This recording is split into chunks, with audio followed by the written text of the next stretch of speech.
Prancheta Basquete, o podcast que vai te ajudar a entender a parte tática do jogo com Danilo Castro e Vitor Camargo.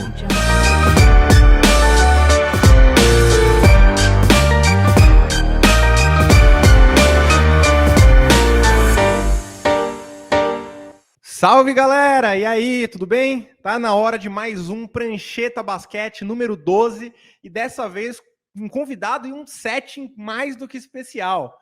E dessa vez nós estamos gravando nos lendários estúdios Bola Presa de rádio e televisão. A existência desse lugar é tão secreta que pra gente chegar aqui, colocaram um capuz na gente pra não ver. Tinha uma palavra-chave pra entrar. Um negócio super profissional. É do lado da sua casa. É um quarteirão da minha casa, o que ajuda.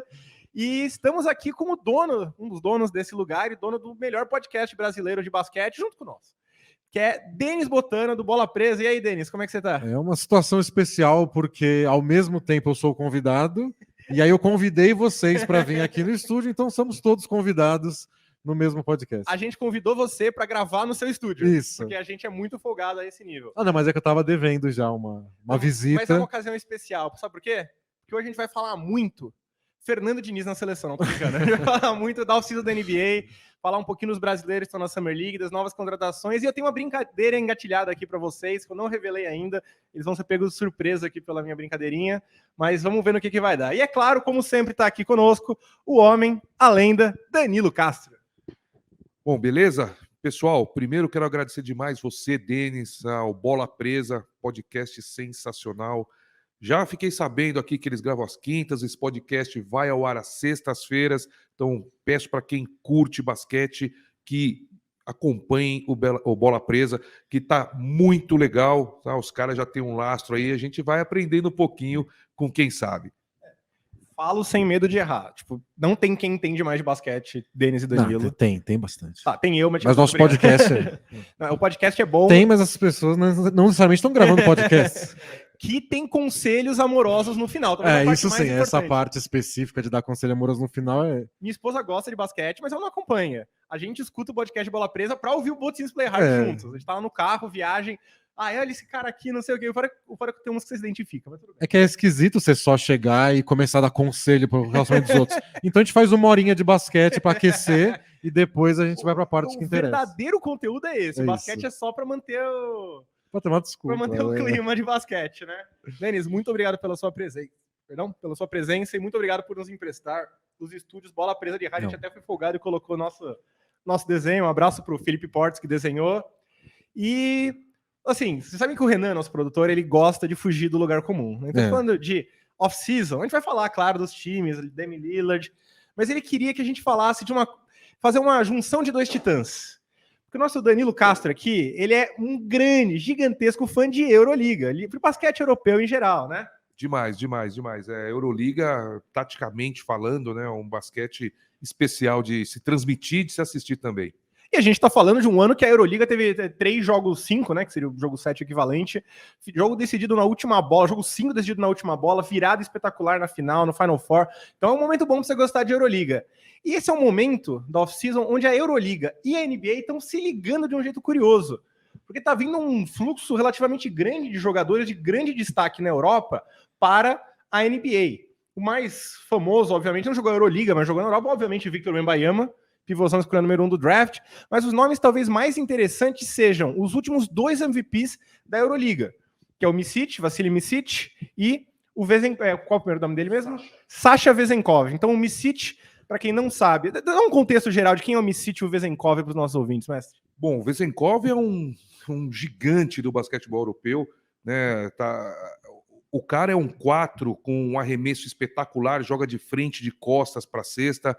A gente viu o Mike Brown, Sacramento Kings, foi assistir em loco o Vezenkov, mas ali a gente sabe, né, que esse contrato já estava basicamente assinado, né? Então ele foi apenas conferir e conversar com o cara, mas essa negociação com certeza já estava feita nesse momento.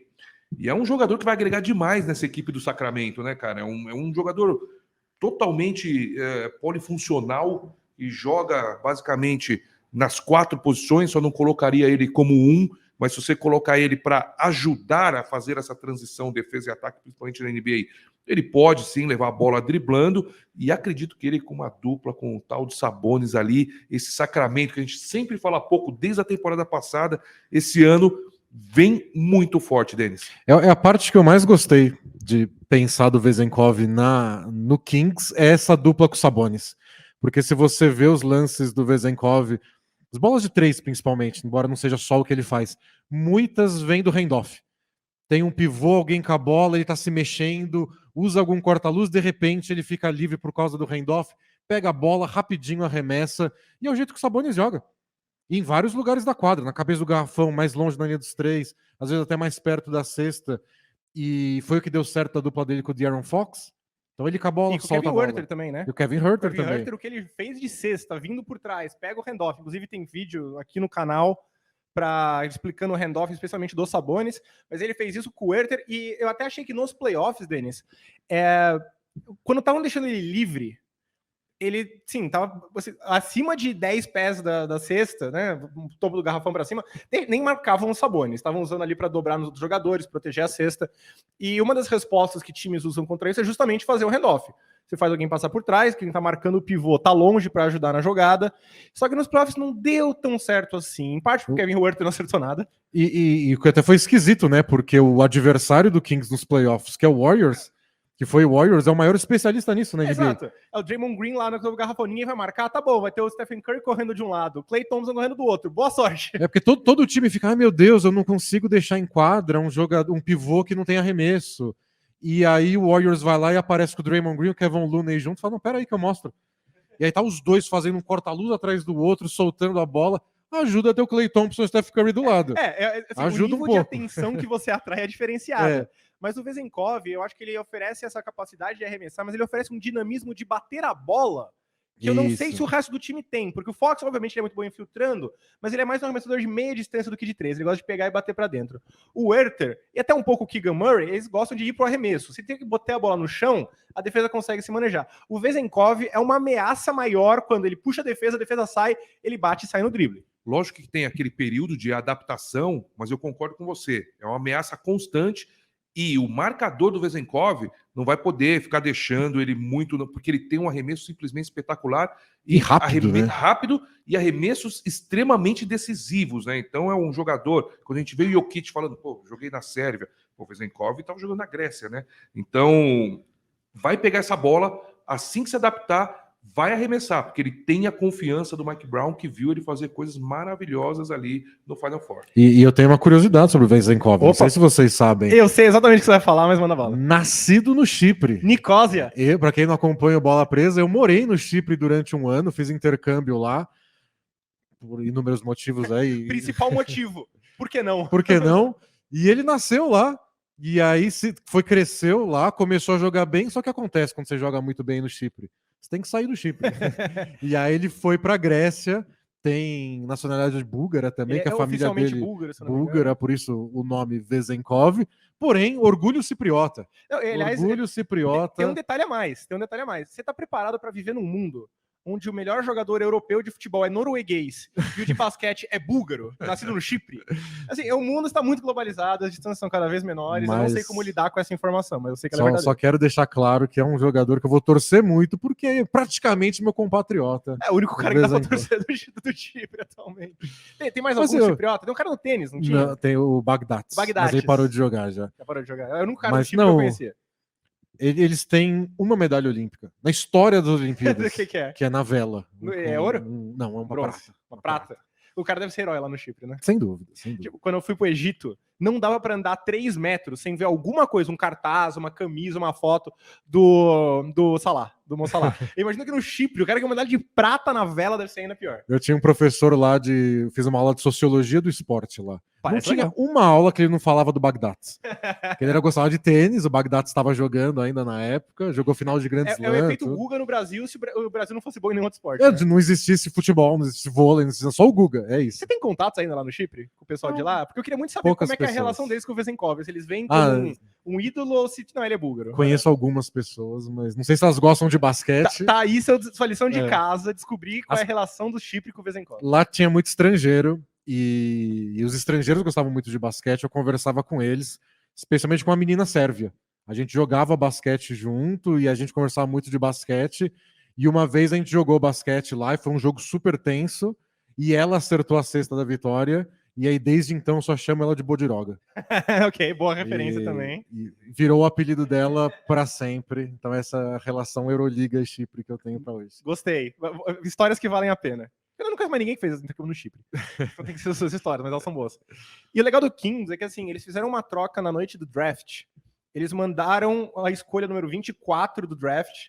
Supostamente, aliás, curiosidade também. Eles queriam pegar com a escolha o Chris Murray. Que é o irmão gêmeo do Keegan Murray. Do Keegan Murray, mas ele saiu 1 ou 2 escolhas antes. Ou 3 escolhas antes, enfim. Mas é uma antes, Uma do 24, Blazers, 25, do né? Blazers. E aí eles trocaram a escolha para mandar embora o salário do Richon Holmes. Do Richon Holmes numa trade exception de Dallas. E aquela, puta, eles vão tentar o Draymond Green, né? Era o grande alvo deles. O Draymond Green renovou com o Warriors e basicamente eles usaram esse espaço salarial que eles abriram ao custo de uma escolha de draft para renovar o elenco. Renovou o Harrison Barnes, estendeu o Sabonis. Então é um time que não fez mudanças de uma temporada para outra. A grande adição deles, a grande mudança de elenco deles é a chegada do Vezenkov, né? E vai jogar ali com o Sabonis na posição 4. O que você acha defensivamente? Você acha que funciona essa dupla? Defensivamente, funciona porque eles são móveis e digo mais, quando o Sabonis tiver que sair por algum motivo, você pode ter o Vezenkov ali. Ele joga assim? Joga, é um jogador alto e a gente viu que machucou tanto o Miami Heat, o Vezenkov vem para não ter justamente esse problema que é um time baixo, ali de repente enfrentando um time com mais poder físico. O Vezenkov pode fazer a posição 4 e eventualmente não sair assim, mas fazer a posição 5 também. É um jogador de 2,6, 2,7.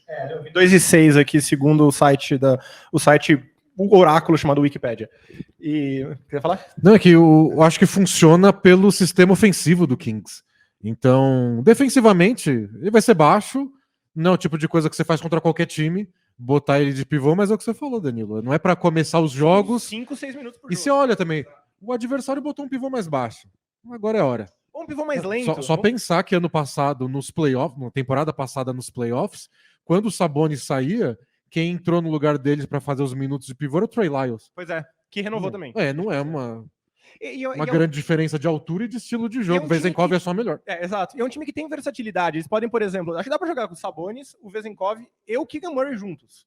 Né? Você coloca o Keegan Murray na 3, no fundo, assim, ele vai ser meio que um 4 na defesa, no ataque vai ser mais um 3, ou vice-versa, não sei. E era o melhor, a gente tá falando do melhor ataque da NBA, que adicionou o MVP da Euroliga, um cara que encaixa no que eles querem fazer no ataque, e às vezes é aquela coisa, tá bom, nossa defesa pode não ser boa, mas a gente vai fazer tanto ponto, que talvez a gente consiga superar você na porrada. Só para quem não acompanha muito a Euroliga e não está muito familiarizado com o Vezenkov, ele foi, essa temporada que passou, bem melhor que o Nikola Mirotic, que joga muito. Né? Aquele Mirotic jogou no Bulls, para quem não lembra. Ele jogou no Barcelona, agora saiu do Barcelona também, mas só para vocês terem uma noção do basquete que esse cara entregou nessa temporada, e por isso até o Sacramento foi buscar, e é uma equipe que, como você disse, poucas adições, uma equipe que está pronta e que joga muito para o ataque do jeito que o Vezenkov gosta. E o engraçado é que eles tiraram meio que da cartola, porque ele foi escolha 57 no draft de 2017 do Brooklyn Nets.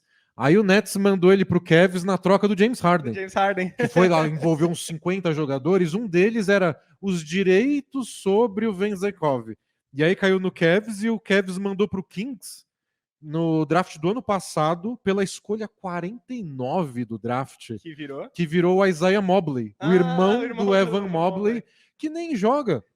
Eles botam na D-League e parece mais nepotismo que qualquer coisa. E aí você deu. E o Cavs precisando do quê? De arremessador de três.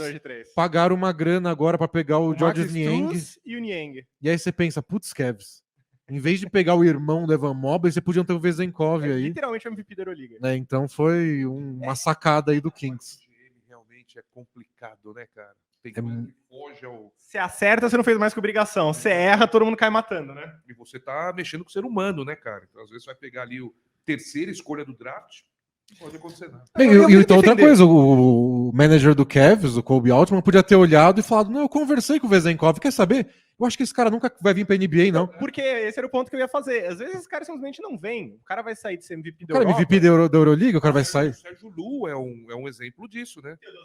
Teodosic, o Teodosic passou na NBA. É. Passou no Mas já foi mais velho também, foi né? mais velho, exatamente, né, cara? O Sérgio Lu tinha o direito ao Houston, Era o Rockets Houston também. Não quis saber, cara. E o Daryl Morey sempre disse, não, eu vou lá, conversei com ele, quero muito ele na NBA, vai dar super certo na Ano que NBA. vem- Ele olhava e falava, tô bem aqui, obrigado. Porque às vezes o dilema claro, você tem os Jokic, os Doncic da vida. Mas em geral, a escolha muitas vezes eu quero ser um jogador ok de NBA, um bom titular, um cara de rotação, ou quero ser um super astro na Europa. Às vezes, o cara financeiramente, até em termos de ego, vale mais a pena. Mas vale destacar que, por exemplo, o Nikola Mirotic, para citar um exemplo, o salário dele no Barcelona era de 4 milhões e meio de euros a temporada. Então, às vezes, o cara tá ganhando até mais na Europa do que ele vai fazer nos primeiros anos, ou no primeiro ano de contrato dele na NBA. Então, ele vai ficar lá sendo o rei da Europa do que tentar sorte na NBA. Por isso, até alguns vão mais velhos, né, Denis? Eu lembro de quando o Juan Carlos Navarro foi pra NBA e ele fez uma temporada muito boa no Memphis Grizzlies, mas ele era reserva boa parte dos jogos. E aí você pensa, putz, ser sexto homem, morar em Memphis, que vai? Ou você quer morar em Barcelona? E vamos ser sinceros. Barcelona. Hoje tem um charme o Memphis. Depois do Grit and Grind. Isso é pré-Grit and Grind, né? Porque o Memphis era piadona mesmo. Não, a graça, pro Navarro, a única graça de Memphis naquela época é tipo, o Gasol tá aqui também. E assim, não era um time horrível, mas não é um time que significava muito. Fui pra NBA, provou que podia jogar, eu vou voltar pra Europa e ser estrela lá, que eu ganho muito mais. Muito mais de tudo, ganho muito mais dinheiro exato. Na época do Navarro, na Reconhecimento, títulos, tudo mais. Você falou e cara que pode não vir, durante um tempo esse foi o debate com outro cara que tá vindo agora, que foi 2 vezes MVP da Euroliga antes do Vezenkov, que é o Vasilij Micic, que é um armador sérvio que acabou de ir pro Oklahoma City Thunder, que também os direitos de draft dele rodaram por aí. Faz uns 2 anos que eu tô escutando boatos de troca, o Denver, que tem obviamente o Jokic, tava falando que podia trocar pelos direitos dele para trazer ele para NBA. Ano passado tinha bastante conversa de que ele queria mid-level exception, não ofereceu, ficou por lá. Agora ele veio pro Oklahoma City Thunder, bem no momento que o Thunder parece dando aquela viradinha de chave para ser um pouquinho mais competitivo no curto prazo. O Thunder, a dificuldade, eu acho que do Micic lá, não a dificuldade dele em quadra, que eu acho que vai dar tudo certo, mas é que tem muita gente esse time, né? Nossa, um elenco gigante. Você olha o elenco e fala, não cabe. Eles vão ter que cortar a gente ou trocar até a temporada começar. Ninguém é ruim de fato. Tem uns 40 jogadores que ou são armadores, ou podem ser armadores, ou são alas que gostam de conduzir a bola. Então o que eu estou mais curioso é que ideia eles têm pro Micic. Tipo, qual é o plano? Porque ano passado era muito Shai Gilgeous-Alexander com a bola o tempo inteiro e dividindo funções com o Josh Giddey. Quando saía o Shai, o Josh Giddey ficava em quadra e meio que centralizava a armação. Onde que vai entrar o Micic aí? Eu acho que a ideia deles para o Micic, né, e acompanhei muito, até porque o Efes chegou, foi campeão um ano, é utilizar ele como é utilizado o Bogdanovic do Atlanta Hawks. Tá? A bola vai continuar com o Shai, não tem um louco que vai tirar essa bola da mão dele.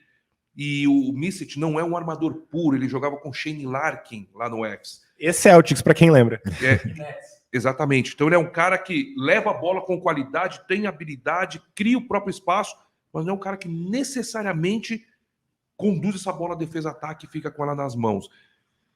Agora, você falou muito bem, né? Qual espaço esse cara vai ter? Quantos caras vão ter que dispensar? Porque é um cara muito forte defensivamente, ele parece até o Bogdanovic... Bojan e Bogdan Bogdanovic não são irmãos, só quero deixar isso bem claro. O croata não sérvio, ele parece até, ele é mais parrudo, deve ter 1,96 m mais ou menos, também não é nenhum primor de altura e um arremesso extremamente consistente. Então acho que para chegar, e também não vejo ele defendendo os armadores da NBA nesse primeiro momento. É muito difícil você pegar esses caras mais rápidos, mais habilidosos. Mas eu acho que tem 2 coisas que eu gosto desse encaixe no Thunder. A primeira é o Thunder de arremessadores. Ele é um arremessador e um arremessador dinâmico. Não é só aquele cara que fica parado esperando a bola. É um cara que cria o arremesso, pode se movimentar. Mas segundo que, assim, o Thunder não tem nenhum encaixe. São vários caras grandes que fazem um pouco de tudo. Todos eles arremessam um pouco, não muito. Todos eles armam bem o jogo, passam bem a bola, se movimentam sem a bola. Caras de QI alto de basquete.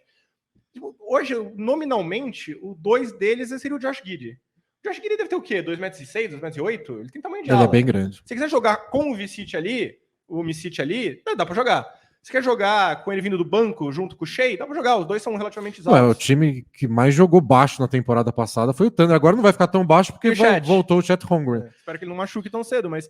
não, desculpa, o cara é um varapau, não posso falar nada. Mas assim, voltou e é aquela coisa. Acho que agora que voltou o Holmgren, você começa a ver a visão do Thunder, que é isso mesmo. Tipo, são vários caras grandes, longos, e todos sabem jogar de forma diferente. Porque eu sempre bato nessa tecla, o Danilo também. Posição importa menos no basquete do que coisas que o seu time é capaz de fazer. Pegar rebote, armação, passar a bola, arremessar de três. É que geralmente essas habilidades estão associadas a certas posições. O Thunder, cara, o Shai, que é o maior pontuador, o cara vive no garrafão, o cara é uma máquina de pontuar no garrafão. Ele é tecnicamente o armador principal do time. O Chet, supostamente um cara que arremessa bem de três, bate bem a bola, consegue puxar contra-ataque. O Giddey é um armador, assim, quase um armador puro, entre aspas, de 2,6 m, 2,8 m. Então, é mais fácil... Deveria ser mais difícil, mas na prática é mais fácil você encaixar alguém nessa bagunça do que se fosse um time que existisse um respeito, entre muitas aspas, a posição mais tradicional. O que eu gosto do Micic no Thunder é que o Thunder teve uma característica muito única na temporada passada, que ele era um dos times que mais tinham arremessos cortando em direção à cesta. Quando o cara faz o corte em direção ao garrafão, recebe a bola e finaliza. E se você olhasse os outros times, e eles eram também líderes em infiltrações por jogo. Só o Shea, acho que era tipo top 5, coisa Isso. assim. Só que se você olhasse os outros times líderes em cortes em direção à cesta, é o Warriors, é o Nuggets, são esses times que tem a bola com a mão do Jokic, alguém corta em direção à cesta, o Jokic dá o passe. Ou o Curry puxando 3 caras no perímetro. Ou o Draymond Green com a bola e o Clay corta e ele passa, o Wiggins. E aí o Warriors e o Nuggets, um dos últimos da NBA em infiltrações por jogo. Todos os times que têm muitos cortes em direção à cesta é porque tem um pivô que fica soltando a bola. O Kings é outro. Kings é ótimo porque é o Sabonis passando a bola. O Thunder cria esses cortes em direção à cesta a partir de infiltrações. Muito porque eles não têm pivô. E é aquele então passezinho curto, né? Eles têm 5 abertos, e aí um infiltra e o outro vem atrás. E aí um passe, e o passe não é para alguém que tá paradinho na linha dos 3. É um passe para um cara que tá cortando em direção à cesta. É bem caótico, mas de um jeito então, bom. É um time muito dinâmico. E aí vai cair bem nisso aí. Dinâmico e bem treinado, né? Porque muito bem treinado. Você precisa de um encaixe muito grande, né? Para você ter, quando cortar, e a gente sabe que eles não cortam a hora que eles querem, você nem anda na quadra onde você quer. Então, se o corte é para a direita ou para a esquerda, a equipe está toda como relógio. E é uma equipe que eu vejo com um futuro muito bom. Presente bom até, se eu for pensar. Mas eu acho que não para brigar por título. Mas... Exatamente, Eu ia falar justamente isso, porque você tem o Sacramento na frente, você tem o próprio Grizzlies na frente. O Nuggets é o favoritaço, o Suns reforçou. Vamos ver o seu Celtics como vai ficar. Esquece meu Celtics, eu não quero pensar nisso. Mas é uma equipe também para chegar. O Nuggets vai ficar aí mais uns 3, 4 anos, acho que topo. E essa equipe do Oklahoma City Thunder vem bem treinada, com um núcleo jovem, né? Para realmente também, quando chegar, ficar mais uns 3, 4 anos. Eu não acho que o Thunder tem esse problema, mas é uma coisa que eu também gosto, é que assim, ele é um cara que já ganhou, já foi estrela, já passou por vários lugares. É bom trazer essa... Acho que vocês estavam até falando disso no último podcast, sobre o Rockets, né? Um bando de moleque sem rodagem, você tem que ter alguém que fala, olha, na NBA, o time campeão treina assim, você tem que fazer isso. O Emil Doka, novo técnico do Rockets, comentando as contratações do Rockets, falou, a gente queria uns adultos aqui. E aí eles foram atrás do Dillon Brooks, mas enfim, detalhe, mas tudo bem. A gente vai falar do Rockets depois. Mas é isso. Essa é a ideia. Mas o Thunder até que é um time bem disciplinado. Então, mas ele é jovem Mas ainda. É jovem, é um dos times mais jovens da NBA. Se não foram assim, mais jovens. Ajuda a dar um pouco, acho que o Rockets deve ser um pouco mais jovem, só tem contrato de calor naquelas graças. Ele ajuda a dar um próximo passo, tipo assim, olha, beleza, vocês evitaram essa grande confusão, que é um time muito jovem. Mas olha, quando a gente foi campeão, a gente fazia assim. E aí você vai construindo. Eu gosto dessa presença, mesmo que não seja um cara para jogar 35 minutos por jogo, eu acho que ele encaixa bem, traz coisas que o time precisa e ele tem essa presença, vamos chamar assim, que eu acho que beneficia os times. Sabe quem tá possivelmente voltando também, Denis? Dante Jackson, você lembra dele? Claro que lembro. Você lembra dele, mestre? Na NBA, no caso, né? Lembro dele na NBA e na Euroliga também, jogando pelo Barcelona, e essa última temporada pelo Partizan. Segundo o Saras Jaksevicius, eu não sei o que vocês acham, essa vai para o Denis, acho que eu já até comentei com você, a melhor primeira passada da Euroliga era dele. Então, quando ele corta, não é um chutador. Né? Virou um pouco, né? É um arremesso ok, mas não é aquele cara que sai de bloqueio chutando. Mas quando ele corta em direção à cesta e dá essa primeira passada, realmente é um cara que muito difícil você marcar, principalmente hoje com o tal do Eurostep, né? Ele tem muitas saídas quando ele corta em direção à cesta. E era o que prometiam, né? Quando ele foi draftado, esse era o grande talento dele, a capacidade atlética de atacar. E a gente não via muito na NBA isso. Ele machucou, ele tem um problema no joelho, ele perdeu muito tempo em recuperação. E agora esse Dante Exum do Partizan apareceu, mas finalmente, é o que me prometeram anos atrás e eu não via. Agora aconteceu. Você sabe quando ele arremessou de 3 pontos nas últimas temporadas? O volume não é dos maiores. Em 22, na Euroliga, ele arremessou 53% de 3. Na Liga ACB, 44%. Nesse último ano, pelo Partizan, na Euroliga, 42%. E na Liga Adriática, né? Na Liga Adriática, 46%. O volume é baixo. Eu te explico essas médias. É uma característica de jogador que não sai arremessando com mão no rosto. Então, ele se posiciona bem. Faltou a prancheta basquete, né? Teremos em breve. Bem. Quando existe um corte, ele sabe fazer a leitura de onde ele está livre. Então ele arremessa ali, não é sem defesa, mas a defesa está longe, ela chega pulando e que inclusive dá a mira para ele. Mas essa é a bola que ele vai ter para arremessar nele. Ele não é um chutador, tá? Então ele vai arremessar aquela bola mais estancado, mais paradinho.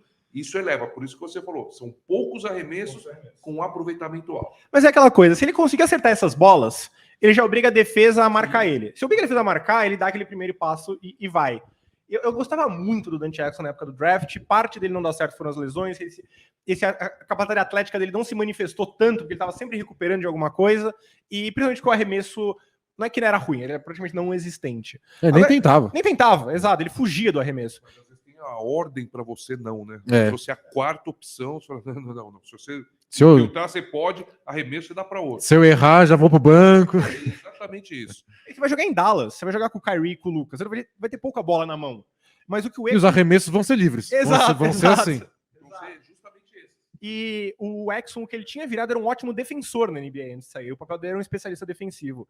Se ele conseguir aliar isso com um arremesso um pouquinho melhor e conseguir explorar isso com um pouco mais de atleticismo que ele recuperou, ficar saudável, eu acho que ele tá num bom time, um time bom para ele nesse sentido. Eu tô animado de ver ele de volta na NBA. Para os padrões Euroliga, ele é um cavalo, não é aquele cara parrudo, né? Ele é compridão, né? Ele é cavalo, fisicamente aguenta e tem uma envergadura realmente fantástica, né? Então diferente do que eu falei do Micic, eu vejo ele defendendo armadores na NBA. Sim. Né? O Micic não.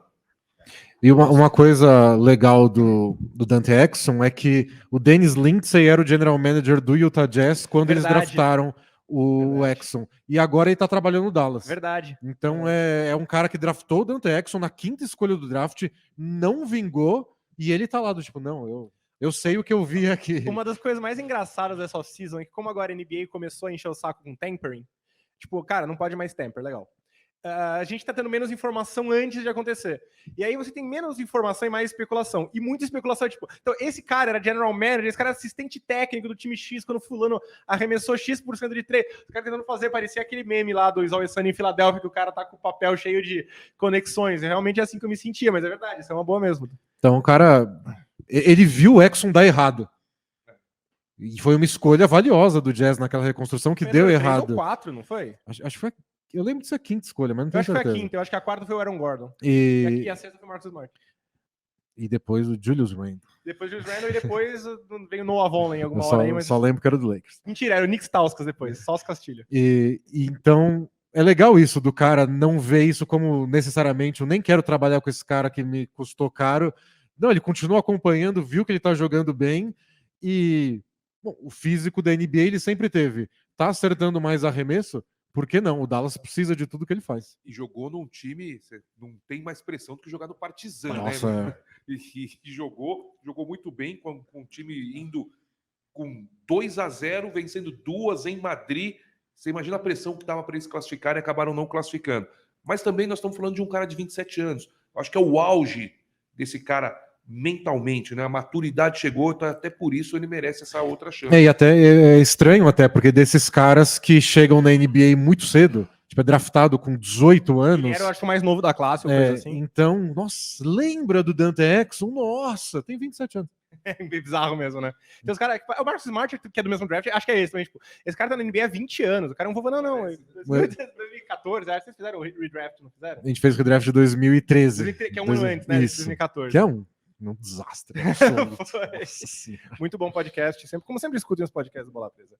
Outro tema que o Renan queria muito que a gente falasse hoje era sobre os brasileiros na Summer League. Porque esse ano a gente tem 3, quase tivemos 4. Né? O Mãozinha supostamente ia jogar, mas acabou não entrando no roster final. Então a gente tem o Gui Santos no Warriors, que foi escolha de segunda rodada no passado.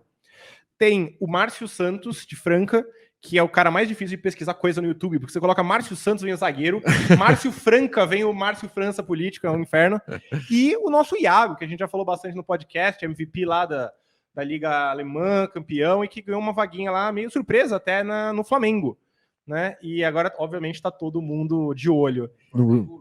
Flamengo Chicago não, Bulls, Bulls. é tudo vermelho. É tudo vermelho e preto, e minha cabeça de velho já faz essas associações. Vamos começar pelo Iago, porque, assim, acho que hoje é difícil negar que ele é o principal jogador brasileiro em atividade de basquete, né? E ele jogava no Flamengo, foi MVP, acho que 2 vezes seguidas do Final Four, se não me engano, dos playoffs. E sempre que eu falava dele com gente lá de fora, até gente dentro da própria NBA, de alguns times da NBA no caso, a resposta era assim, cara, ele é bom, eu gosto dele, mas o basquete brasileiro, para avaliar o jogador, é difícil avaliar. Tipo, é um nível baixo. Eu queria ver ele na Europa. Na Europa, se ele for bem na Europa, aí você começa a traduzir o jogo dele para NBA. E no primeiro ano de Europa, o cara é campeão com um time que era azarão, que era a Rádio Farm 1, MVP, e dominou completamente as finais. Então, abriu olhos, vamos dizer assim, né? Você vê lugar para ele na NBA? Eu acho que o maior problema, possível problema para o Iago na NBA, tem a questão da altura, óbvio, mas é a altura. Ele sempre lidou tão bem com a questão da altura que eu não sei se é... Mas é que ele é muito protagonista. Ele bota a bola embaixo do braço e faz as coisas acontecerem. E era muito bom no Paulistano para isso, o Paulistano precisava disso. Era muito bom no Flamengo, o Flamengo precisava que alguém fizesse isso algumas vezes, ele chamava isso. E ele fez isso na Alemanha, deu certo. Agora, na NBA, todo time tem uns caras que falam, não, a bola é na minha mão. O tempo inteiro. É uma tendência atual da NBA que, tipo, não importa. Antigamente era diferente até. Tipo, eu sou, sei lá, o Reggie Miller. Eu sou o senhor Indiana Pacers. A bola tá na minha mão? Não. Eu sou um ala, eu me movimento. O Mark Jackson, sei lá, tá com a bola na mão. Hoje na NBA, não. Tipo, você joga na posição 4. É bom você aprender a ser armador, porque você é o melhor jogador do nosso time. Eu quero que a bola esteja na sua mão o tempo inteiro. O que todo mundo quer. Eles querem que os jogadores que não são armadores armem o jogo. Isso. Porque aí você libera todo o resto do elenco. A gente falou um pouco do próprio Thunder. Isso. E aí, então, eu imagino que time vai dar esse grau de protagonismo pro Iago.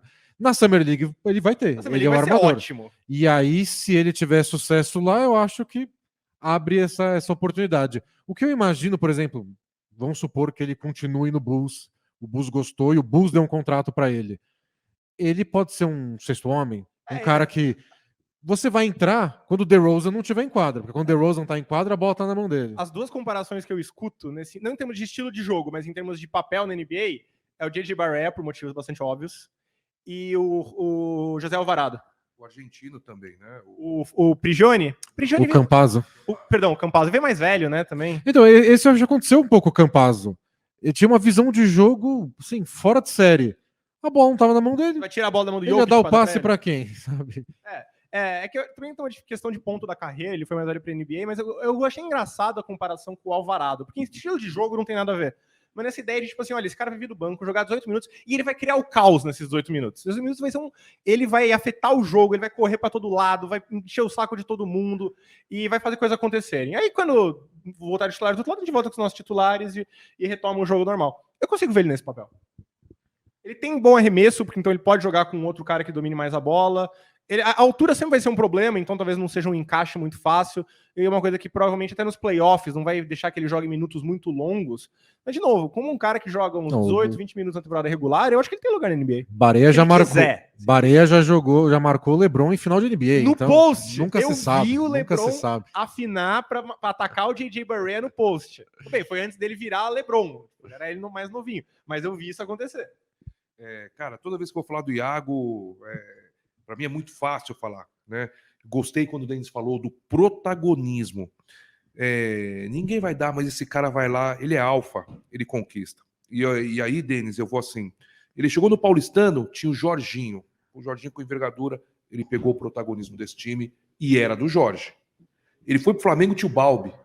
Protagonismo era do Balbi, ele foi lá e pegou o protagonismo. Ele foi para esse Ulme, não tinha aquele jogador que era do Real Madrid, esqueci o nome, que era novinho, um prospecto, inclusive de NBA, o armador, eu esqueci o nome dele, que era do Real Madrid e foi para o Ulme. É um armador de 18, 19 anos, jogou a Euroliga, eu cheguei a transmitir, muito bom, e muitas pessoas falam, pô, o Iago, foi para esse time, mas tem esse moleque aí e tal. O Iago pegou o protagonismo total desse time do Ulme, batendo o Alba Berlim, batendo o Bayern de Munique. Então eu acho, cara, que esse cara vai chegar, como você disse, na Summer League, ele vai ter essa bola na mão e alguém vai falar, opa, tem alguma coisa aqui. Titular, não acho que ele seja em primeiro... Por questão física até, de altura mesmo. Se ele tivesse altura, eu acho que ele é jogador para titular de NBA. É de adaptação, é um outro basquete. Não acho que ele seja, vocês falaram no sexto homem, acho que até um pouco mais, mas eu vejo esse cara numa rotação de um Chicago Bulls, por exemplo, ou de algum outro que observar ele por lá. Eu acho que para ele talvez não faça sentido e agora, até porque ele ainda não tá no degrau mais alto da Europa. Agora ele pode ir para um time de Euroliga, esse é jogador para Real Madrid, Barcelona. Eu conheço bem. Não, eu acho que ele quer. E tô falando acho, tá? Não falei com o Iago. Acho, mas é um cara que conhece o Iago. Então não é um palpitaço que nem seria o meu, por exemplo. Bastante. Eu acho que ele quer, até porque essa saída dele do Flamengo pro Ulm não é qualquer um que faz, não, cara. Né? Ele arriscou, não arriscou porque ele voltaria, estaria ou em Franca, Minas, Flamengo, São Paulo, enfim. Mas ele arriscou bastante coisa indo e se deu muito bem. Acho que ele arrisca NBA. Eu acho que essa questão do voltar é importante. Vamos supor que ele tenta uma temporada na NBA, afundam ele no banco por qualquer motivo, sei lá, o técnico não foi com a cara dele. Acho que os times da Europa falam, beleza, pode vir. Não vamos esquecer que ele fez o que ele fez um ano antes. Então acho que ele não fecha uma porta na Europa por tentar a NBA. Então se alguém oferecer... Novo, né, até é novo. A gente tá falando do Dante Jackson com 27, né? O Iago com 27. O Iago é outro que começou cedo. Eu lembro que eu estava trabalhando no Paulistano quando ele... Acho que o Paulistano trouxe ele do Palmeiras. E nossa, ele chegou e eu assistia muito os jogos do Sub-19 do Paulistano lá. E, nossa, era outro nível, né, cara? outro nível até de confiança. Quando os meninos do Sub-19 tinham uma chance no profissional do Paulistano, dava para ver no rosto deles meio que tipo, o que eu faço? É aqui, né? Medo de comprometer, uma insegurança. O Iago era tipo, bom, já sei o que fazer. E era o que você falou, pega o protagonismo, pronto, é isso. Você trabalhou no Paulistano, você conheceu bastante o Gustavo, né? Sim. Pro Gustavo dar, porque o Gustavo é bastante rígido, né? Um técnico que eu adoro, gosto mesmo. Para ele dar isso pro Iago, é porque o Iago realmente demonstrou para ele no dia a dia que ele poderia ser esse cara, né? E tanto é que ele levou pro Flamengo, onde ele tem, né, um orçamento, ele poderia levar um outro. Ele poderia levar qualquer um, mas foi aquele, porque aí você ganhou confiança. Lá também. Foi protagonista lá também. O Balbi era o titular e ele chegou. E o Balbi joga muita bola. E o Iago chegou e falou: não, dá. Tinha o Marquinhos, tinha uma galera bem mais veterana, mais realizada, ó. Toca pro pai. E é isso que eu acho que ele ganha o protagonismo por personalidade, pelo jeito que ele joga, e fica difícil argumentar contra, porque tem sempre coisa boa acontecendo. Só coisa boa, né? Tipo, a bola tá na mão dele e ele chama um bloqueio. Isso fala, bom, até quando a bola não entra, foi uma boa jogada. É uma coisa que eu queria acontecesse de novo, então, bola na mão dele. Uma coisa que, assim, deixa bem claro, se ele não for pra NBA hoje ou nunca, isso não quer dizer um fracasso de forma alguma, mas eu acho que seria muito legal ver ele lá. E assim, olhando assim, a lista de times por cima, Boston, ou até um time mais em rebuild, apostando num cara jovem, tipo o próprio San Antonio pra jogar com o Miami, de armador, eu não consigo acreditar que não vale a pena, esse cara não tem um espaço, se ele quiser. Não tem um espaço na liga. Eu fico pensando, o Bulls, Se o time chamou o cara pra Summer League, algum nível de interesse tem. O Lonzo Ball não vai voltar pra essa temporada. Eles ainda não renovaram com o Ayo Sumo. Parece que não vai. Eles pegaram o Carter e renovaram com o Kobe White. Mas o Kobe White é meio... Kobe White é meio híbrido, assim. Eu acho cara que tem nenhuma visão de jogo, eu não tenho como ser armador. Eu fiz um vídeo uma vez, Bola Presa, que eu só separei lances que eu fiquei indignado que o Kobe White não viu alguém. Não é possível. É que ele tem tamanho de armador, aí chamam de armador. Eu vou te dar uma dica, então. Assiste os jogos do Rockets e assiste o Cam Whitmore, o calouro deles. É o pior passador que eu já vi na vida. O Renan está mandando eu dizer que sem jogar, torcedor do Chicago Bulls, sem jogar, o Iago já é o melhor armador do Bulls desde o Rajon Rondo. O cara foi longe, hein? É difícil negar também. Mas eu acho... Eu fiz 2 vídeos desse nível. Um era o do Kobe White errando, assim, não errando o passe, não via que o passe estava lá, o que é mais angustiante. E a outra é o outro lado.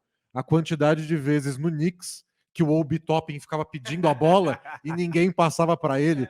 Nossa, é muito engraçado. Parece que ele fica parado na zona morta, né, o Obi Toppin. Ninguém marca ele porque ele não é um grande arremessador. Aí, às vezes, ele via a chance de uma ponte aérea. Ele corria em direção à cesta e começava a apontar para cima.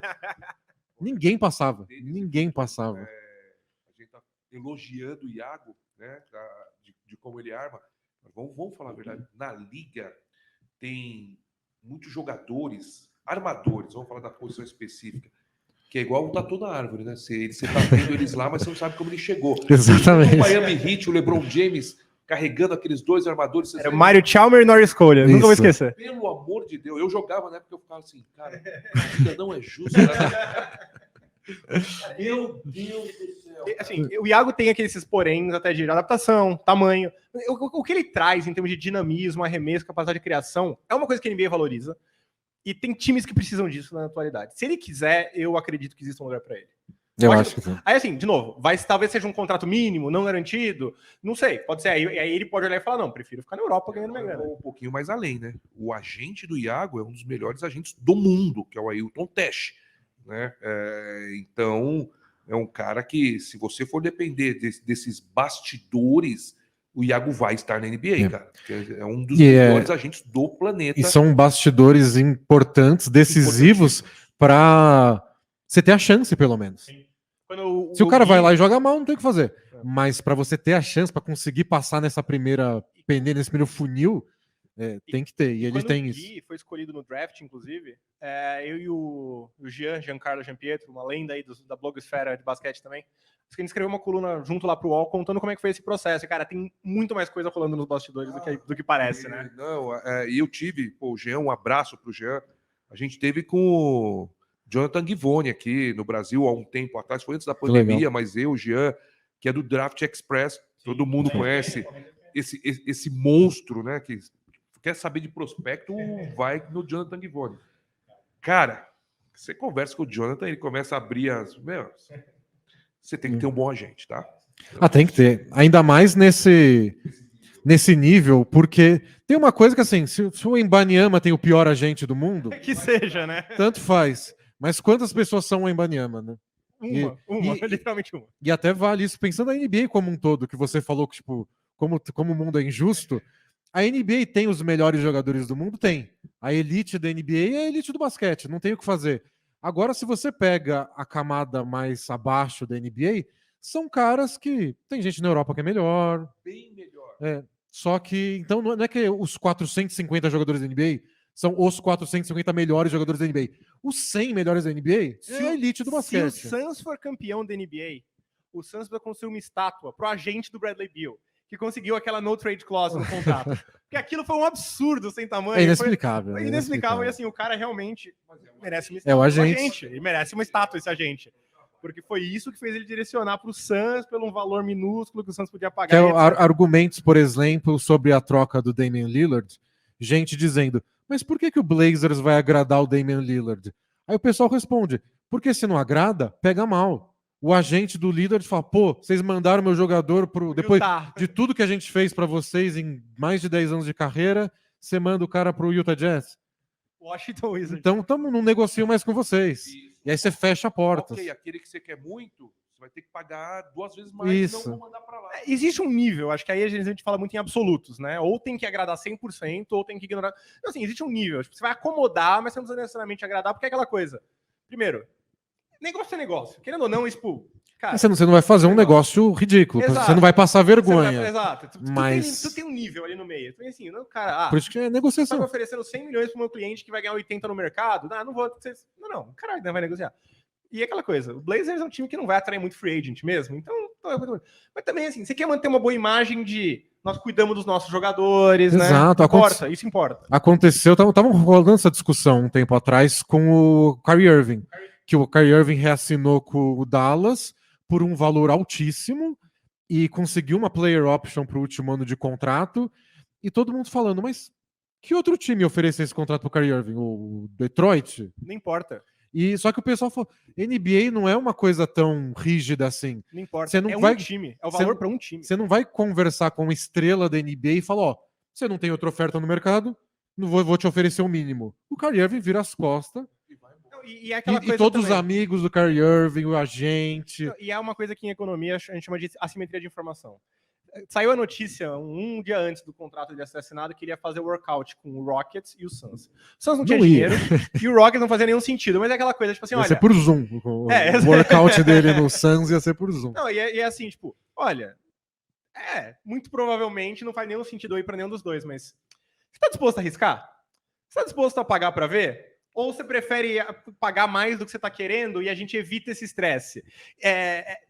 É muito uma questão situacional. Por isso que às vezes a gente vê esses boatos que não fazem nenhum sentido rolando por aí. É o agente, é o jogador mandando uma mensagem pro cara. E isso eu sei. Esse você quer pagar para ver são discussões homéricas na mesa. Nós estamos falando de um punhado grande de dólar em cima da mesa. São discussões que chegam a levantar da cadeira e se ofender mesmo para fazer o melhor negócio, né? E é bom não pagar para ver, principalmente com esses caras. E com estrela. Um maluco desse é capaz de falar: tá bom, vou jogar no Estrela Vermelha essa temporada. Ainda mais o Kyrie, né? E você vai pagar pra ver o Kyrie Irving? Ele falou, não, vou tirar um sabático, então. É isso. É isso. Explica pro Luca que eu vou tirar um sabático. Não, Tchau. eu acho que esse é o ponto, né? Tipo assim, beleza, você pode não querer me pagar. Tá, eu não vou ganhar mais, é verdade, mas... E aí? Você vai deixar o Lucas sem uma segunda estrela, daqui a pouco ele vai pedir pra sair. É. Boa sorte. Se quiser, meu número é esse aqui, minha conta do É. banco é essa aqui. Aí ó. no fim das contas, os caras só olham e falam, "Bom, o cara faz 30 pontos por jogo, deixa eu pagar o que um cara que ganha 30 pontos por jogo ganha, e acabou." Vamos falar então de outro brasileiro que tem chance de ganhar uma vaguinha esse ano, que é o Gui Santos. Já falamos aqui, o ala do Golden State Warriors, escolha número 51 do ano passado, passou o primeiro ano na D-League, como era parte do combinado para ele se desenvolver, está bem mais, visivelmente mais forte esse ano, ele mesmo falou que ele deu ênfase grande na parte física, teve protagonismo no primeiro jogo da Summer League, e o Warriors, que está nesse modo win now, sofreu com o banco ano passado. Inclusive, eu até comentei na época que precisava de um jogador com as características do Gui Santos. Não que eu achasse que o Gui Santos estivesse pronto para subir para o principal e jogar 10 minutos, 20 minutos nos playoffs, mas aquelas características dele, o cara da ala, se movimenta bem sem a bola, se conseguir acertar o arremesso um pouco mais, bom passador, é uma coisa que eles gostariam de ter ali. Será que a gente vai ver ele em Golden State esse ano ou é mais um ano na D-League para ele? Que eles gostam, isso eu sei for a fact. Mas mas acham que ele está pronto para jogar na NBA? Eu acho que tem uma notícia boa e uma notícia ruim pro Gui Santos. A boa é o Jordan Poole foi embora, o DiVincenzo foi embora. E quem são de corpos quentes. E quem chegou? O Chris Paul. O Chris Paul não tá brigando posição com ele. Então, eles precisam de jogadores da posição dele, com a função dele. Eles não têm como contratar muita gente. Então, eu acho que não tem como ele não ter uma chance. A má notícia é os últimos 2 anos, o tema do Warriors foi o Steve Kerr brigando com os bastidores do time, que nos bastidores, não, a gente vai ter os veteranos e os jovens, e os dois vão dar certo junto. E o Steve Kerr lá meio tipo, o James Wiseman não sabe nem nossas jogadas. Então, eu acho que ele vai ter chance. A má notícia é, não sei se o Steve Kerr tem muita paciência. Então, é bom que quando ele tem a chance, ele aproveite logo. Não poderia concordar mais. Porque foi o que eu pensei quando eu vi a troca do Chris Paul. Que é assim, beleza. Oficialmente, eles abandonaram essa ideia das duas timelines, eles vão focar no vencer agora. eu não sei o quanto o Gui Santos vai agregar nesse sentido, simplesmente por uma questão de idade, experiência, conhecimento do playbook. Então, Ele vai ter a não é chance uma porque crítica a ele. precisa de forma jogador. alguma. Não, de forma alguma crítica a ele. Mas não é o tipo de cara que eu acho que eles vão focar em botar em quadra esse ano. Eu acho que ele vai estar no elenco. Sim. Concordo com o Denis também, não poderia. Assinei embaixo do que você falou. E mais uma notícia que ninguém quer que aconteça, mas que vai acontecer toda a temporada. É um elenco velho, já cansado e que lesiona bastante. E descansa bastante os jogadores e gosta de descansar junto. Então vai ter um jogo onde vai descansar todo mundo. Para chegar no pós-temporada e poder contar com eles. Então acho que o Gui Santos vai ter, assim embaixo tudo que o Denis falou, e o Gui Santos vai ter a chance dele. Não consigo ver ele não estando entre os 15, desse elenco. Uma boa Summer League ajuda. Isso, não ficar na J-League ali, não sei o quanto isso é positivo. Depende de ter um plano. A gente viu no caso do Didi, por exemplo, ele fica lá, mas fica meio jogado, não tinha um plano claro de desenvolvimento.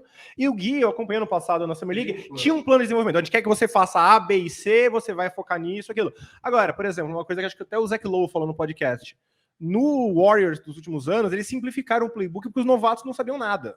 Agora, ele tá querendo aumentar. Para um cara que chegou agora e vai ter que aprender um playbook complexo do nada. Convenhamos, não é um playbook fácil, né? Não, e não é um playbook fácil. Aquela rotação que os caras, inclusive, dão a mão. Não é um playbook fácil de você saber. Se for para lá a bola, você tem que estar ali. Porque os caras se movimentam constantemente. Se movimentam muito e é muita leitura durante. Tipo, o que eu faço aqui? Depende. Se acontecer isso, é isso. Se acontecer aquilo, é outra coisa. E você tem meio segundo para entender o que tá rolando na quadra inteira. É muito difícil fazer essa ponte. E o Draymond Green não me parece ser um dos mais pacientes com Não. os jogos. Pergunta pro James Wiseman. Gui Santos, por favor, termine essa temporada sem tomar um soco do Draymond Green. Ou dá um soco Já no é Draymond vitória. Green, não sei. E você vira o herói da NBA. Pode ser assim. também, é verdade. Você pode não jogar mais no Warriors, mas você vai ter contrato. Você vai ser trocado, vai chegar no outro time e todo mundo vai aplaudir. Assim. Obrigado. Mas o cara acabou de fechar uns 4 anos aí, umas 100 milhas. É grana. Mas eu gostei, eu acho que essa é uma boa aposta. A gente vai ver ele esse ano, mas vai ser assim, 5, 6 minutos por jogo. E o que eu torço é tipo. Tá bom, hein, pra idade dele. Tá ótimo pra idade dele. E aí o que eu torço é isso, quando tiver essa oportunidadezinha, que ele jogue o melhor, porque não vai ser esses novatos. Não, joga aí, Eu acho que 20, 30 jogos, vários minutos. 5, 6 minutos por jogo, vários de DNP. Vai ter 1 ou 2 jogos que vai descansar, todo mundo ele vai jogar 26. Isso, aí tem que aproveitar. Vocês acham que ele pode fazer mais ou menos a função do Donte DiVincenzo? Mais ou menos, porque é forte também, marca perímetro muito bem, tem envergadura. Vocês acham que ajuda a levar a bola com confiança? Eu acho que pode ser. Eu via ele, em termos de novo, não tô comparando o jogador, o papel dele, eu via uma mistura meio do que o Iguodala fazia. Ele é um cara que ele pegava a bola em movimento e tomava decisões rápidas. O Gui eu acho um bom passador. Não, de novo, não tô comparando o nível de processamento com o Iguodala, mas aquela coisa, versátil na defesa, um pouco mais físico, é um cara que se você esconder um cara mais baixo nele, pode dar umas trombadas de costa pra cesta, e corre a quadra bastante em velocidade, consegue fazer passe em velocidade, e uma mistura disso com um pouco que é o Aaron Gordon, que é a minha comparação para ele antes do draft, que é aquele cara assim, fora da bola, ele vai cortar, ele vai fazer uns handoffs, ele pode fazer uns passes mais simples, talvez um pouco maior do que o DiVincenzo, mas agora, o que tem para fazer a função do DiVincenzo? Tecnicamente não tem ninguém agora, né? Por isso que eu perguntei esse nome, que o DiVincenzo poderia fazer 4 pontos no jogo e estourar para 14, 16, num jogo você tendo Klay Thompson, Curry, o Wiggins, ou seja, não era ele, mas poderia, né? Um cara firme. É uma ideia interessante. Eu acho nunca tinha pensado nesse sentido, mas faz sentido. E é o espaço que abriu, né? É o espaço que abriu. Porque o Moody vai jogar aqueles minutos naquela posição, mas o Moody é outro tipo de jogador do que o DiVincenzo. Ele não joga tanto com a bola na mão, ele é o que o Danilo falou, o DiVincenzo participava dessa bola de levar para o ataque, de quando o Klay Thompson e o Steph Curry estão sem a bola correndo, mas às vezes ficar na mão do DiVincenzo para ele tomar decisões. E uma coisa que eu vi o Warriors fazer muito na D-League para ele era justamente aquela split action, que para quem não sabe, de novo, posso prometer um vídeo no futuro. Split action é aquela coisa, o pivô tá de costas, um jogador tá de costas para a cesta no garrafão com a bola, só que em vez de ele usar isso para tentar atacar a cesta e fazer a cesta, 2 armadores ou 2 alas do time fazem um corta-luz um pro outro no perímetro e recebem o passe de frente desse pivô. Eu vi ele sendo muito usado na D-League nessa função de passador. Então é aquela coisa, tem um cara mais baixo, coloca ele no post e vamos ver se ele consegue fazer essa leitura do split action. Eu achei que ele, em geral, de novo, toda a curva de aprendizado que você espera, achei que ele foi bem. Tá pronto para fazer isso por 20 minutos no jogo? Não tô falando isso. Mas se ele faz isso bem, já é 2 minutinhos a mais que ele ganha. Se a bola de 3 começa a cair consistentemente, é mais 3 minutinhos que ele ganha. Então, não acho que dê para cobrar muito, mas eu ficaria surpreso se a gente não visse ele na liga. Nesse time, ele com 8 minutos, 10 minutos, tá excelente. Se ele vai ter 10, eu tô dando fogos aqui. Com 8 minutos, tendo uma produção ali de 4 pontos, você pegando o rebote, agora você vai ter que marcar o cara mais difícil do outro lado, embora tenha o Klay Thompson, que é um belo defensor. Mas eles vão querer poupar eles vão querer poupar um pouco o Klay. Gasta só 6 faltas aí nesses 8 minutos. Exatamente isso. Pode gastar, cara, sem dó.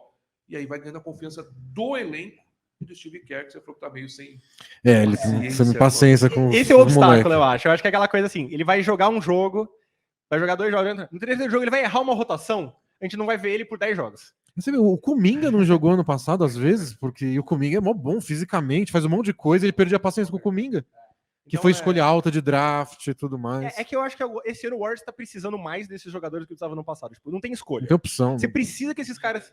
Não, de todos.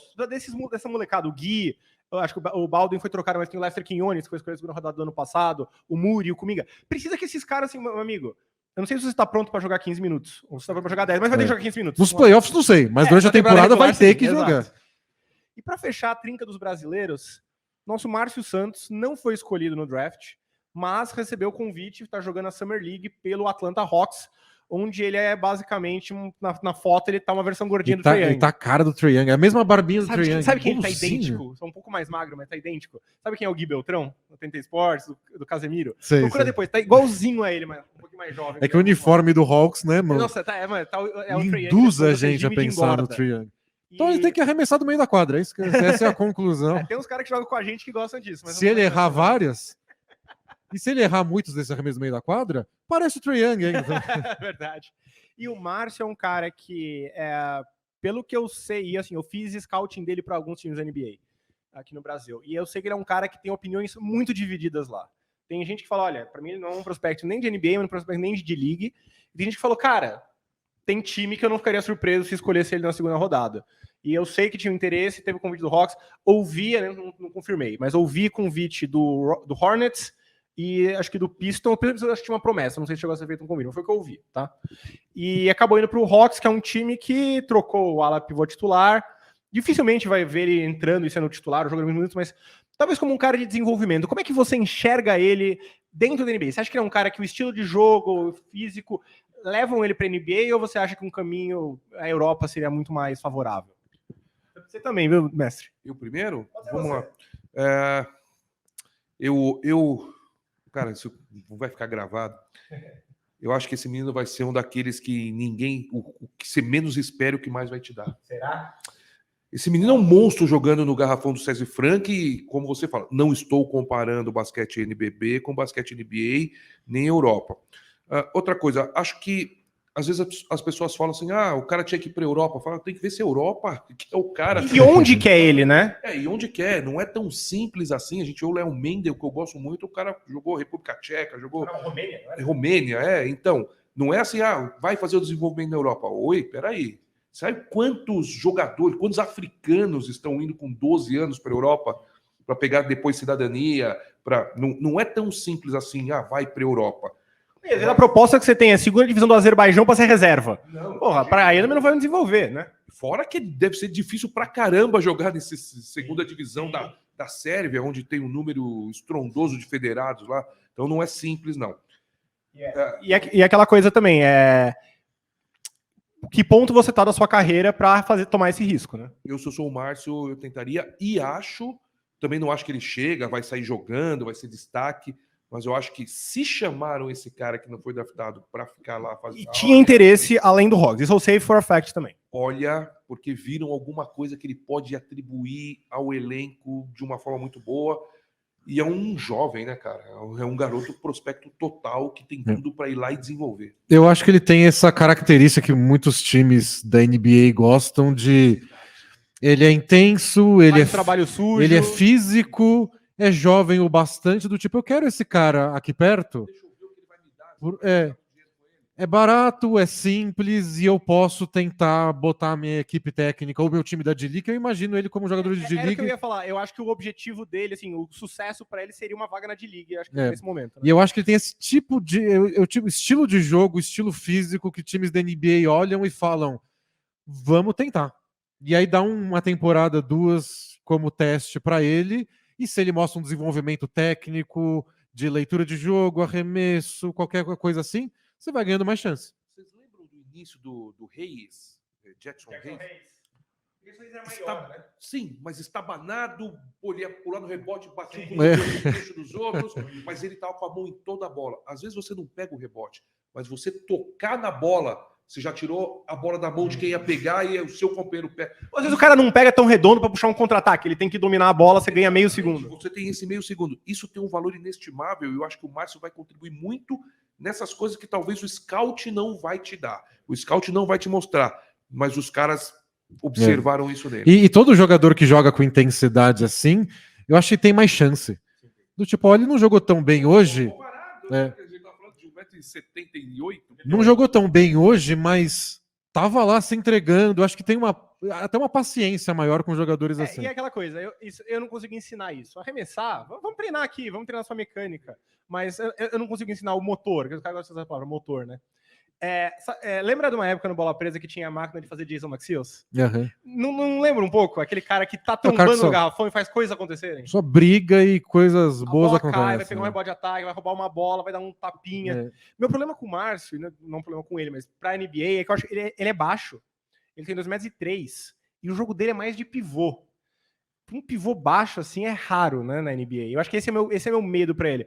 O Márcio talvez ainda cresça, ele tem um físico mais compridinho de quem vai talvez cresça ainda, mas 2,3 metros, jogar de pivô na NBA não é fácil. Ele vai ser o Grant Williams. Não é o Grant Williams, você lembra do Chuck Hayes? Chuck Hayes. Chuck é lendário, Chuck Hayes, 1,98 m, sei lá, era pivô do Rockets. Eu acho que essa é uma... É que assim, o Grant Williams teve que... Aprender a arremessar. Aprender a arremessar de 3. Então talvez adaptações você tenha que fazer, mas dá. Eu acho que o objetivo para essa Summer League é conseguir uma vaga na D-League, porque eu acho que deve ser o melhor dos mundos para ele, porque eu acho que ficando aqui num time que já tem caras de renome ali, se bem que saiu o Lucão, vamos ver, mas talvez ele não jogue tanto quanto gostaria, e se for para a Europa, talvez nesse estágio de desenvolvimento, vai ser o que o Messi falou, ele vai pegar um time ruim numa liga ruim e não vai desenvolver tanto. A D-League, especialmente se o time gostar dele a ponto de ter um plano de desenvolvimento, ele vai estar num setting de treinamento profissional, né, com jogadores profissionais, com um playbook profissional, mesmo que ele não vá para a NBA depois, eu acho que é uma experiência muito válida. Porque, vamos lá, os melhores centros, Itália, Espanha ou algum time de Euroliga, eu não vejo ele titular em nenhum desses. Não nesse momento, pelo menos. Nesse momento, lógico. Hoje. Então... Acho que nem cara de rotação, hoje, nem de rotação acho que ele pega nesse time. A gente lembra, como chama aquele brasileiro alemão? Redheimer. Não, brasileiro alemão que estava no Alba Berlim, depois está no Barcelona agora. Túlio... Brasileiro alemão, desculpa, gente, realmente fugiu. Arruma pra gente aí. Brasileiro alemão do Barcelona, você vai ver o nome dele, é um nome brasileiro. Você vê que ele teve média de 5, 6 minutos no Barcelona, e o cara que já estava na Europa, foi desenvolvido ali no Alba Berlim, teve uma bela temporada. Então não vejo o Márcio num grande centro hoje com minutos suficientes para desenvolvimento, né? Eu concordo e, de novo, eu acho que para D-League seria um bom caminho para ele. E, obviamente, assim, de novo, a gente torce para todos eles, a gente quer ver o máximo de brasileiros possíveis lá.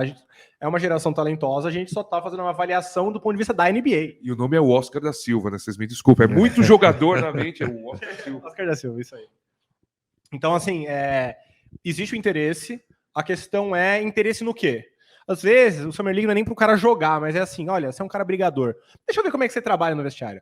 Se a gente botar você para treinar, como é que você vai aprender ou você é um cara que já sei, não sei o quê, né? Então, esse talvez seja um fator decisivo, essa parte pessoal. Eu acho que nisso, por tudo que eu escuto, não conheço ele pessoalmente, mas por tudo que eu escuto dele, ele é um cara muito, muito dedicado, que gosta muito de basquete, eu acho que isso vai agradar lá. Então, eu tô torcendo muito para ele conseguir, bem que seja um contrato de D-League, um two-way ou coisa assim. De novo, o cara que faz coisas acontecer. Acho que é isso. A gente ainda ia falar de NBA, mas a gente já estourou o tempo aqui só com...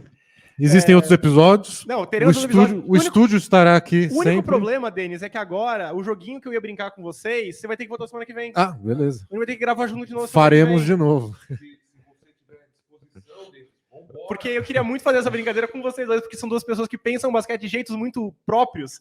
Eu queria muito saber como é que vocês iam A reagir a gente isso. faz de novo. tem Então eu problema. estou nos convidando para voltar aqui no estúdio Bola Presa. Convenientemente, os estúdios Bola Presa ficam perto da minha casa. E da minha. Então, E de onde o Danilo tudo trabalha, resolvido. então nós estamos em casa. E da minha também, porque são 10 minutinhos ali. Nós estamos aqui em Pinheiros, né? Pelo menos é o CEP aqui é Pinheiros. Eu moro em Perdiz ali, é rapidinho. Então, só combinar que gravamos aqui de novo nos estúdios Bola Presa de Rádio e TV. O Danilo só tá triste que hoje tem São Paulo e Palmeiras, vai travar toda a rua lá, né? Pelo amor de Deus, cara.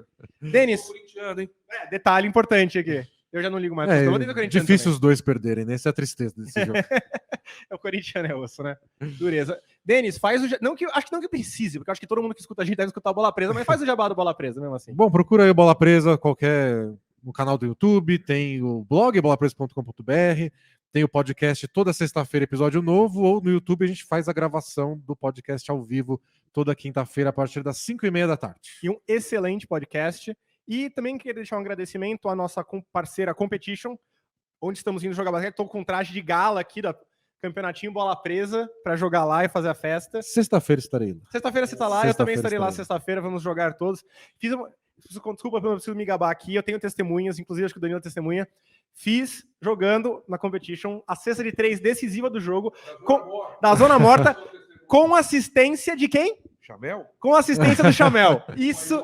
Pontuador da história do NBB, e agora eu vou ter que escutar isso, acho que uns 3 ou 4 anos. E ele olhou assim e falou, acho melhor dar a bola pra ele. No momento decisivo do jogo, eu arremessei, acertei, tava morrendo de medo de errar, e ele olhar pra mim, tipo, sério? Mas não, a bola caiu, não pegou nem no ar e foi de uma delícia. Imagina o cérebro do Chamel pensando assim, qual é a maior chance da gente ganhar? Eu arremessar ou o Vitor? Vai o Vitor. Eu sou o E Steve foi Kerr. Eu sou o Steve Kerr naquela entrevista sobre o Michael Jordan. O Michael não queria dar... Salvei a pele dele de novo. E sigam, então, Prancheta Basquete, qualquer agregador de podcast, no canal do Mestre Danilo no Spotify.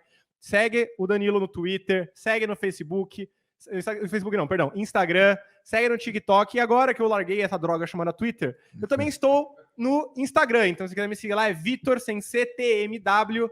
Você pode encontrar a gente de novo no conteúdo, todas as plataformas do Danilo. Instagram, TikTok, Twitter e principalmente no canal. Sempre tem conteúdo novo de basquete, então vocês podem estar sempre acessando lá. Eu deixo você agora com as palavras de despedida, mestre. Cara, obrigado, Denis. Obrigado mais uma vez. Sempre muito bom estar trocando essa ideia com você, com nossos parceiros, né? O Bola Presa também. E, bom, sensacional. Sensacional, realmente. Ele apontou ali o Bola Presa. Realmente vim aqui e conversar e trocar ideia e ver que muita coisa a gente pensa bastante parecido. Então, quer dizer, não estão pensando tão errado. É isso aí. É sempre bom quando as pessoas te discordam em desafio, mas é sempre bom quando elas concordam com você também. Outro parceiro nosso aqui também. NBA das Minas. Daí não dá pra ver aqui, vira pra cá. Aqui, ó. Ganhamos. Fazer um treinamento de mídia ao vivo. Muito obrigado, Denis. Valeu. Pessoal, até a próxima. Tchau, tchau! Tchau, tchau! Sempre quis falar isso.